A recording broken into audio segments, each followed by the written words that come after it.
Anzitutto un grande forza Napoli in telecamera. Forza Napoli. E adesso, visto che ti hanno presentato come esperto, tra l'altro anche, immagino, fan di Cajuste, se non altro dal punto di vista dell'aspetto, a parte scherzi, Cajuste è un calciatore da Napoli, secondo te? Beh, ancora deve crescere, comunque viene da due campionati molto diversi, il danese e anche il francese, dal Midtjylland e lo Stade Reims, però piano piano si sta abituando, dai. L'avevano presentato come esperto e non ha deluso le aspettative, allora a questo punto mi intratterrei con il nostro esperto che si chiama? Emanuele Barone. Manuel, raccontaci un po' di questa partita dal punto di vista tattico, ti ha sorpreso Mazzarri con la difesa a 4?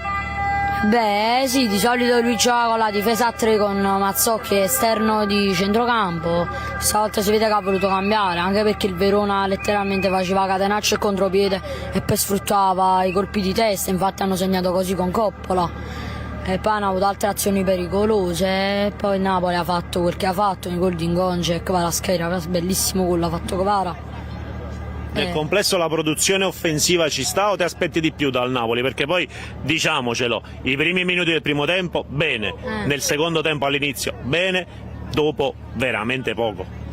Beh, dipende sempre dalla punta centrale, se nel caso c'era Osimhen sicuro la partita era molto più offensiva del Napoli, essendo che Simeone e Raspadori non sono adatti, diciamo, alle palle lunghe, andare in profondità, ci può capitare, sono dei minuti in cui domina più la squadra avversaria.